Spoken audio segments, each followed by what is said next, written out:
Alright, yo, what's good, everybody? Obviously, I'm driving a vehicle right now. What I want to do is basically this is like a podcast episode almost, because it's just going to be me talking once again.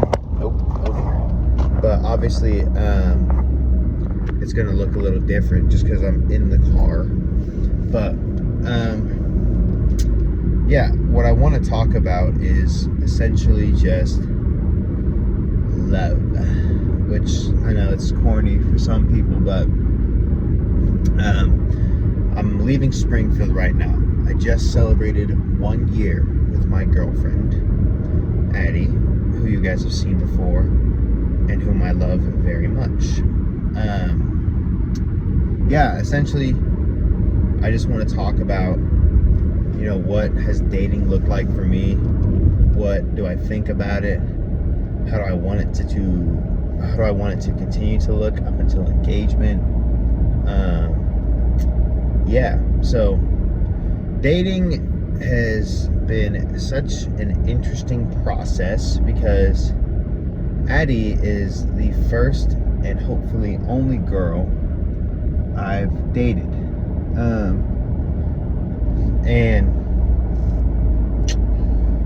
I don't know, what I've learned is communication is by far and away the biggest factor to either the success or failure of a relationship, by far and away. And it's because you are gonna have moments where you just don't agree on something, and that's because at the end of the day, no matter who in the world is dating, you're not going to be the exact same. There's always going to be something that you think is different. And if there is something that's the exact same, then the relationship's already in a challenging spot, because you don't want to date yourself. You know, when you date yourself, you're never going to experience anything new. It's always just going to be the same exact thing over and over and over again, right? So you want to date somebody that challenges you or thinks differently than you, because then you'll grow. So communication. So Addie and I have had plenty of moments where we have had disagreements, or we've had arguments, or we've had moments where it's just like, I don't understand you right now. And you know, those moments can go one of two ways. The first way is both of us just stop talking to each other, say nothing, and then just let ourselves get frustrated. And I don't like that way. I think that way is what a lot of couples do, and that's where you find a lot of failure in relationships. It's not a good option. It's just not a good option. Likewise, I think that another the other way it could go is that you just say, hey, that frustrated me, and that upset me, or this made me feel this, and this is the reason why. You know, those are very key moments to have as well. Moments where you say, this is why I'm frustrated, this is what I'm feeling, this is what I'm experiencing. Because in those moments, that's when real conversation and real understanding and healing happens. Okay? You do not want to be the guy that just shuts down. I like to think I'm a very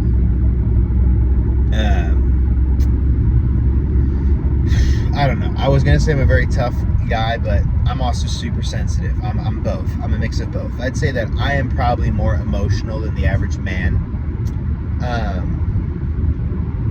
But at the same time, I'm also equally, you know, thick-skinned at moments. So I don't just shut down. I like to talk about stuff, but sometimes I just have to process it for a second. That's totally okay. That's different. What I'm saying is, you get into a fight with your girlfriend and you're just like, just don't say anything. You go quiet. You don't give her any sign of what you're thinking or what you're experiencing. Look, it's not lame. It's not, you know, emasculine to say like, hey, I don't like what you did. That's no problem. Okay? That should be the normal reaction. What I do think can be the problem is when you kind of use it to gaslight or manipulate, when it's like, what you did was wrong and you are so wrong for it, and if you do that again, we're done. Like, unless we're talking like something big here, there's no reason to be that aggressive. So anyways, got off track.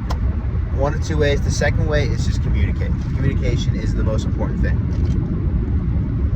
Ignore my freaking gigantic Rapid Roberts Diet Coke thing. I don't know why. Like, if I'm on a road trip, I gotta have a drink or something, or else I just go insane. Quick break. Let's talk about this drive.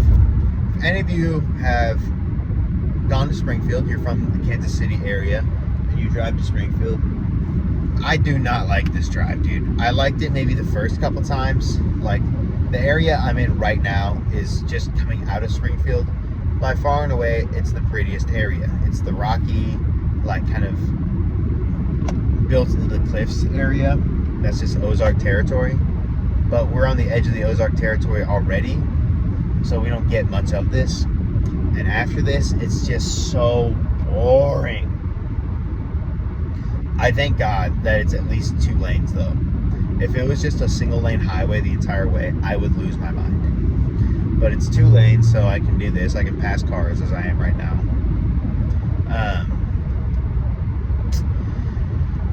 But yeah. So anyways, let's talk about love. If you love your girlfriend, you'll take that second option. You'll communicate. And I want to talk about the importance of understanding what love really is, because I will be very open and honest. I told Addie I loved her after 1 week of dating. Literally 1. Is that too early? A lot of people say yes. In fact, the majority of people say yes. But I did mean it. And my perceptions on love have changed since then. And this is kind of what I have in my mind now more. I told Addie I loved her because I wanted nothing but a future with her. Alright, that was all I had in my mind, is I just wanted her to be in the future. I loved her because she was this wonderful girl that knew how to make me laugh, could make me smile. She was super pretty.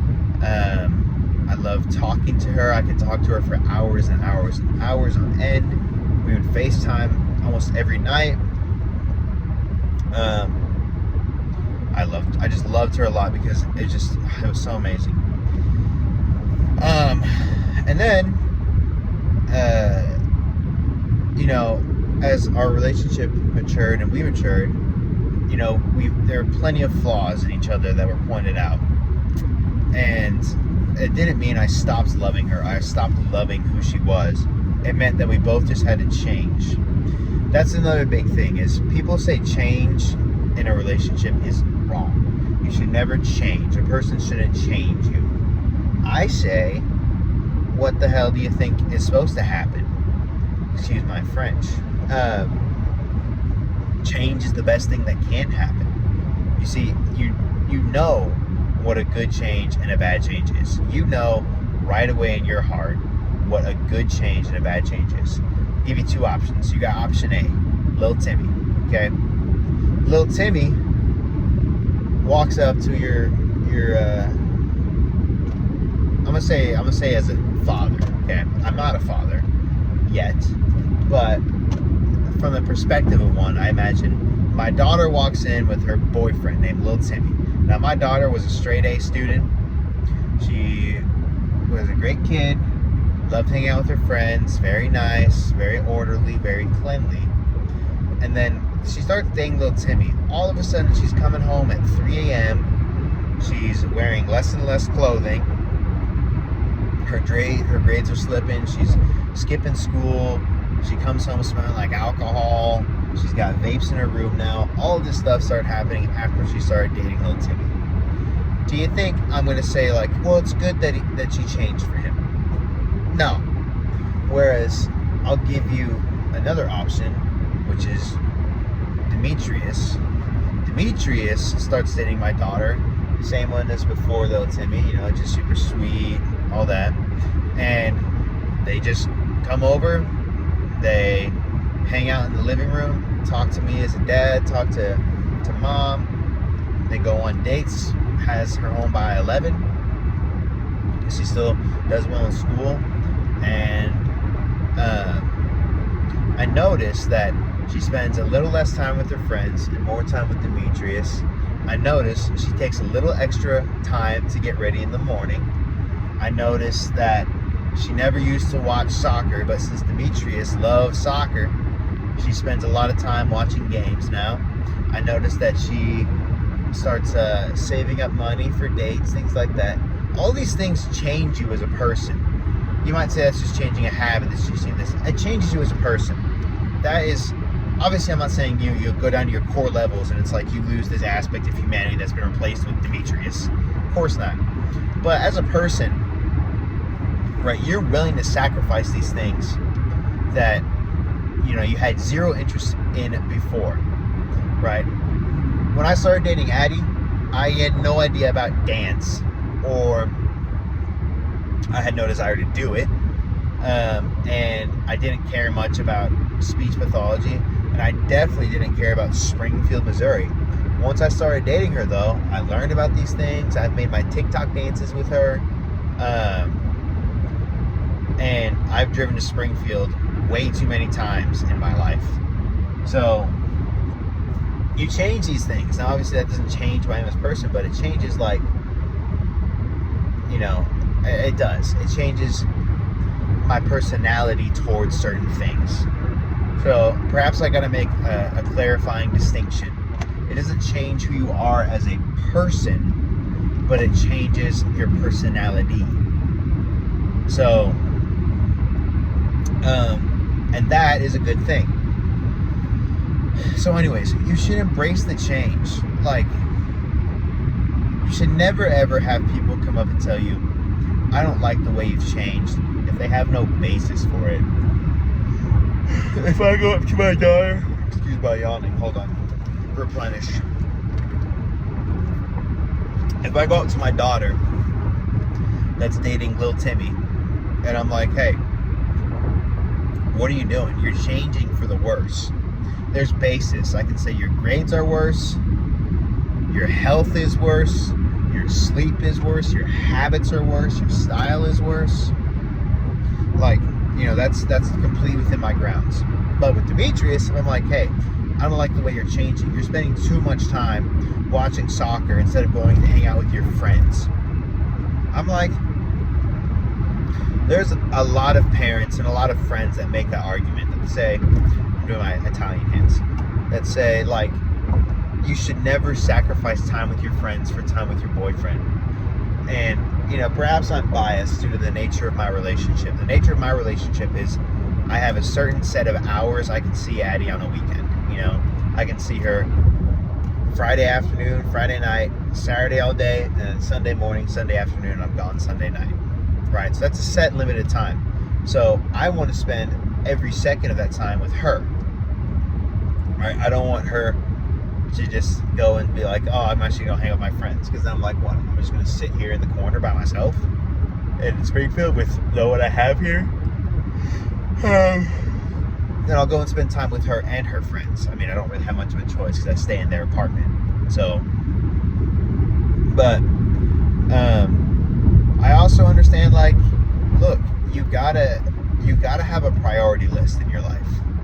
I recommend that you make your number one priority God, right? Just a given for anything. God at the top. And I recommend that the number one priority be your friends for, like, your kind of, well, I'd say for your earthly relationships, your number one should be your parents and family. And then number two should be your friends. However, when you start dating, you can have your friends and your boyfriend be on the same level. But if you've been dating for a while, I 100% think that the priority has got to switch to being you prioritize your boyfriend over your friends, because you should date to marry. Which leads me into the next point, dating to marry. Dating to marry is the only correct answer for why you should date. Don't date to have sex. Don't date to hook up. Don't date to just have fun. It's such a dumb idea. I'll never forget. I was in high school, I think sophomore or junior, something like that.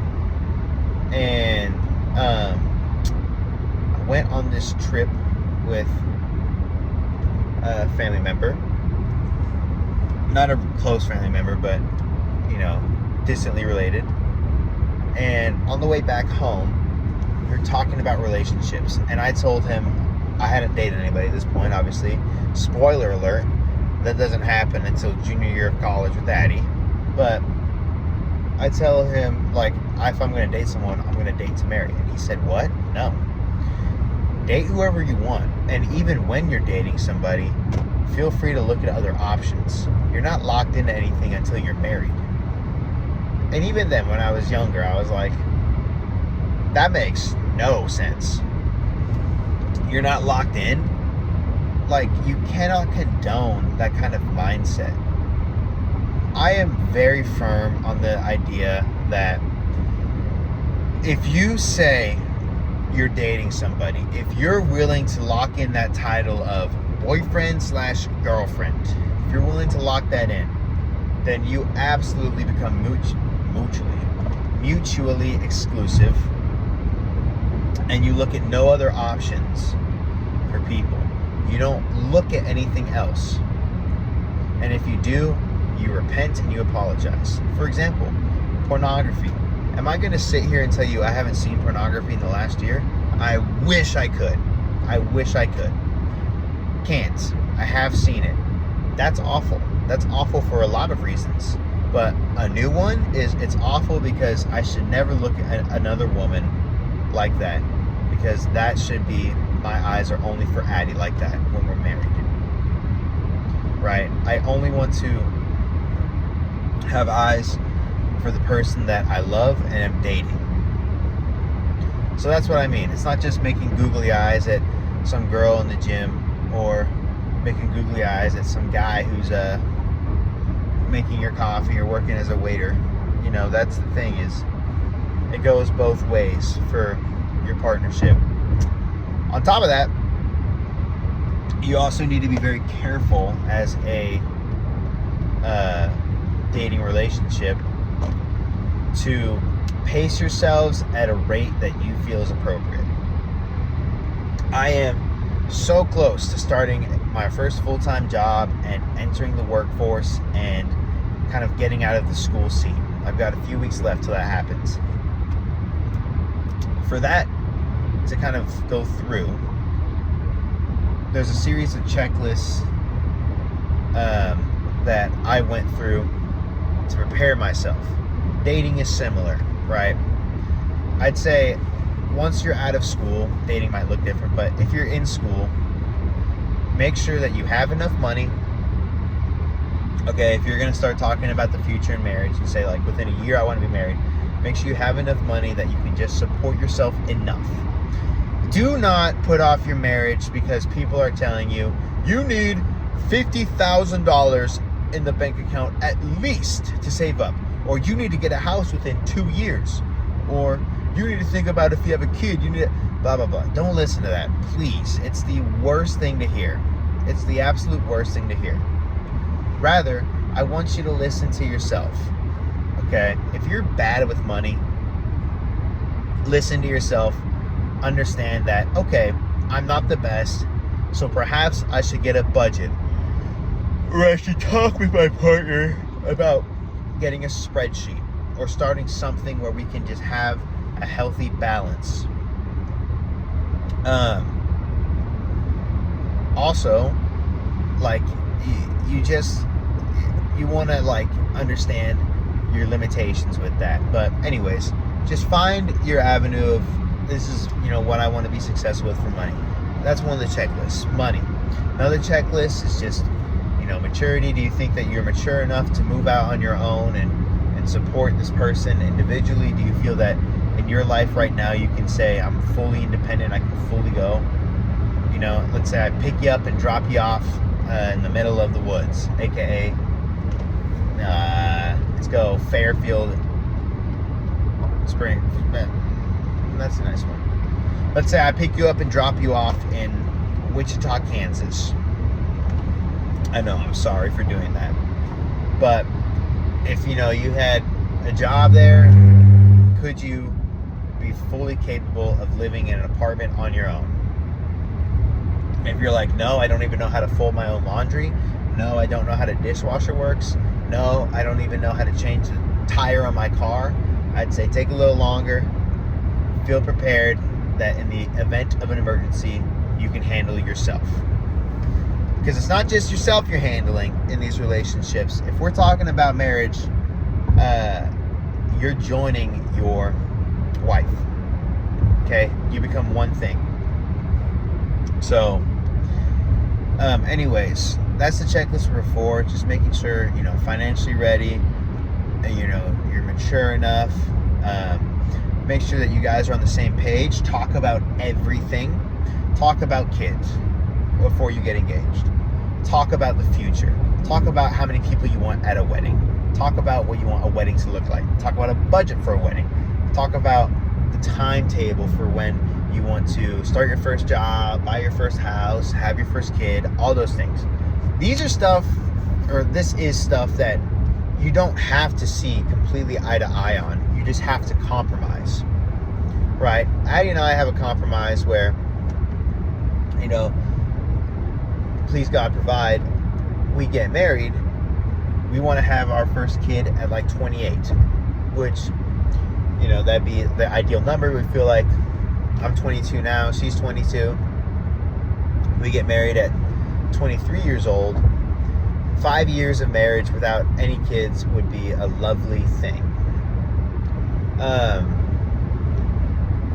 We've also got the same notion about just living situation. Gonna have to start in an apartment, and we both think we need to collectively save enough to comfortably put down 20% on a house and still have enough in the bank to cover any kind of, where does this accent come from? I think I just yapped too much. Any kind of emergency fund or any kind of problem that may arise. So, it's agreement on those things. But yeah, anyways, what I'm saying with this is you just got to be on the same page for everything before you just move too fast. But yeah, so this is the first video of this. This is just, I'm going to title this one Love and Dating. And I'm going to make another one here in a second that's going to be, what do I expect from marriage? So if you like this one, you're going to love the next one, because it's just going to be more of the same thing, but just further down the road. So anyways, thank you for watching. I hope you enjoyed. I hope you can hear it okay, but I will talk to you guys in the next video.